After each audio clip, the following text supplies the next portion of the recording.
Michelangelo Buonarroti, conocido en español como Miguel Ángel, fue un arquitecto, escultor y pintor italiano renacentista, considerado uno de los más grandes artistas de la historia, tanto por sus esculturas como por sus pinturas. Nació el 6 de marzo de 1475 y murió el 18 de febrero de 1564 a sus 88 años. Triunfó en todas las artes en las que trabajó, caracterizándose por su perfeccionismo. La escultura, según había declarado, era su predilecta y la primera a la que se dedicó. A continuación, la pintura, casi como una imposición por parte del Papa Julio II, y se concretó en una obra excepcional, la bóveda de la Capilla Sixtina. Y ya en sus últimos años realizó trabajos arquitectónicos. Fue autor de numerosas obras, de las cuales hoy en día se conservan entre 40 y 50 esculturas, varias decenas de dibujos y los frescos de la Capilla Sixtina y la Capilla Paulina. Fue el segundo de 5 hijos varones. Su madre murió en 1481, cuando Miguel Ángel solo contaba con 6 años. Él quería ser un artista y cuando se lo comunicó a su padre tuvieron múltiples discusiones. Gracias a su firme decisión y a pesar de su juventud consiguió convencerlo para que lo dejara seguir su inclinación artística. Ahora hablaré sobre 5 obras de este gran artista. Primera, la Virgen de la Escalera. Es una escultura en relieve de mármol del escultor Miguel Ángel, obviamente datada en 1491 y que se guarda en la Casa Buonarroti de Florencia. La obra inacabada tiene unas medidas de 55,5 por 40 centímetros. Es una de las primeras esculturas realizadas por Miguel Ángel, de la misma época de cuando ejecutó la Batalla de los Centauros. Los detalles de cómo están hechos los pies de la Virgen hacen pensar que realmente una de sus primeras obras, incluso anterior a la de la batalla. Está trabajada con el mismo estilo virtuoso de Donatello, la Madonna Pazzi, nombrado Sticciato, que literalmente significa relieve comprimido. La Virgen está representada sentada encima de un cubo de piedra. El niño se encuentra en espaldas sentado sobre su regazo y mamando.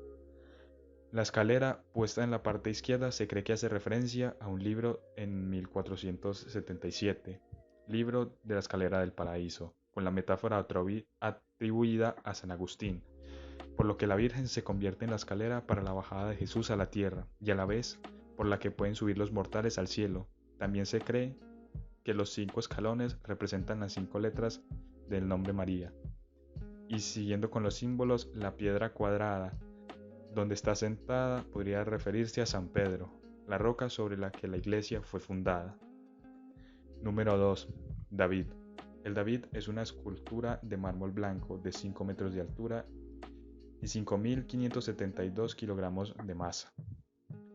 Fue realizada entre 1501 y 1504 por encargo de la Ópera del Duomo de la Catedral de Santa María del Fiore de Florencia.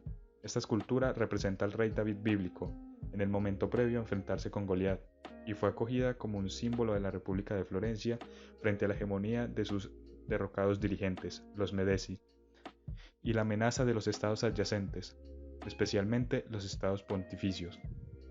El David es una de las obras maestras del Renacimiento, según la mayoría de los historiadores, y una de las esculturas más famosas del mundo. El David contrasta con las representaciones previas de Donatello y Verrocchio, en las que David aparece con el cuerpo de Goliat asesinado. En la versión de Miguel Ángel, Goliat no aparece, por lo que interpreta que aún no ha vencido. El cuerpo de David es el de un hombre musculoso, y no de el muchacho de las obras de Donatello y Verrocchio. En lugar de aparecer victorioso como en las 2 versiones antes mencionadas, David aparece en tensión y preparado para el combate. Su cuerpo se encuentra girado en un ligero contrapposto. La pierna izquierda se adelanta a la derecha, el brazo izquierdo se eleva y se curva hasta que la mano casi toca el hombro, mientras que el brazo derecho se deja caer hasta que la mano toca el muslo. El torso se curva sutilmente, la cabeza mira hacia su izquierda, manteniendo los ojos fijos en su objetivo, con el ceño fruncido. El rostro evidencia esta tensión contenida, gran concentración y las aletas de la nariz bastante abiertas. El movimiento es contenido, centrípedo, con líneas de fuerza que vuelven al bloque. La mirada ha sido interpretada en el sentido de que la escultura muestra en el momento en el que David ha tomado la decisión de atacar, pero aún no ha comenzado el combate. Otros expertos, como Giuseppe Andreani, Opinan, sin embargo, que la escena muestra el momento inmediatamente posterior al final de la batalla y que David contempla tranquilamente su victoria. Número 3. El Santo Entierro. Es un cuadro inacabado de Miguel Ángel. La datación es de alrededor de 1500 y 1501. Se usó una técnica mixta entre témpera y óleo. Mide 162 centímetros de alto y 150 de ancho. En el centro del cuadro representa a Jesús siendo llevado al sepulcro. El hombre con barba que aparece tras de él es José de Arimatea, el hombre que dio su tumba para la sepultura de Cristo. La figura de la izquierda probablemente es San Juan, con una larga túnica roja, mientras que arrodillada a sus pies estaría María Magdalena. Número 4. Tondo Doni. La Sagrada Familia, conocida como Tondo Doni, es un cuadro con un diámetro de 120 centímetros. Se considera que se ejecutó entre 1503 y 1504, o con mayor probabilidad en 1506. Esta pintura puede verse como la sucesión de las diversas épocas en la historia del hombre. Los Ignudi representarían la civilización pagana anterior a la instauración de la ley divina. San Juan y San José, la era mosaica, y la Virgen con el Niño, la era de la redención, a través de la encarnación de Jesús. También se ha apuntado a la posibilidad de que María y José sean quienes personifican a la humanidad de la época hebreica, mientras que el niño Jesús solo simbolizaría la humanidad protegida por la gracia divina. San Juan Niño sería el elemento de transición y unión entre las tres edades. La Virgen tiene un libro apoyado en las rodillas, y en tanto que personificación de la Iglesia simboliza la actividad teológica y divulgativa de los contenidos doctrinales, y es heredera privilegiada para difundir la palabra de Dios a la humanidad. Incluso la volumetría en la representación de la Virgen está muy estudiada y acentuada por la pasión por el estudio de la figura que Miguel Ángel cultivaba, pero también por el vigor físico que representa con la fuerza moral. Número 5. La bóveda de la Capilla Sixtina.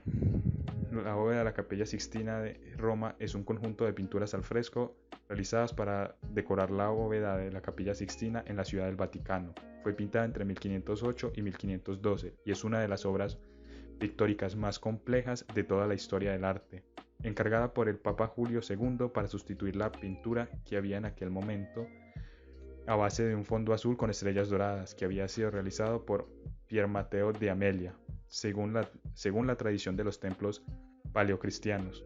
En la bóveda de cañón rebajada, el artista diseñó una complicada arquitectura simulada donde incluyó el desarrollo de las historias del Génesis, narradas desde el extremo del altar hasta la puerta de entrada de la capilla, en más de 500 metros cuadrados de espacio.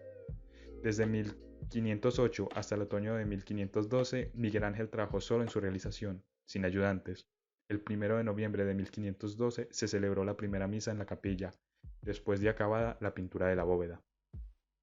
En el techo de la Capilla Sixtina está dividido en varias secciones, que los elementos arquitectónicos simulados consiguen multiplicar los marcos de la bóveda y separan las 9 escenas del Génesis, que son las que reciben mayor atención gracias a su complejidad. Sobre los lunetos de las ventanas y las enjuntas laterales es donde están los antepasados de Cristo.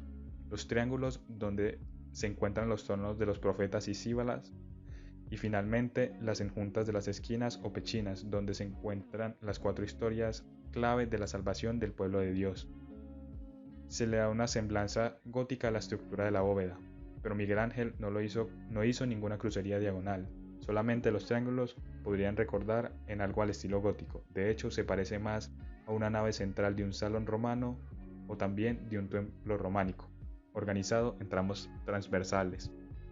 Las 9 historias del Génesis. Estas escenas ocupan el área central de la bóveda y atraen la mayor atención del público. Esta sección rectangular se encuentran narradas las 9 escenas del Génesis, pudiendo agruparse en trípticos. Las 3 primeras historias desde el altar hablan de la creación del mundo, las 3 siguientes la creación del hombre y su expulsión del paraíso, y las 3 últimas ilustran la historia de Noé. Algo raro en el orden de los frescos es que al entrar a la capilla por la puerta principal, la primera escena que vemos pintada es la embriaguez de Noé. En otras palabras, las escenas están pintadas en el orden inverso. Las escenas son las siguientes: la embriaguez de Noé; segundo, el diluvio universal; tercero, el sacrificio de Noé; cuarto, caída, pecado original y expulsión del hombre del paraíso; quinto, creación de Eva; sexto, creación de Adán; séptimo, separación de las aguas de la tierra; octavo, creación de los astros y las plantas; y noveno y último, separación de la luz y oscuridad. Muchas gracias por la atención prestada.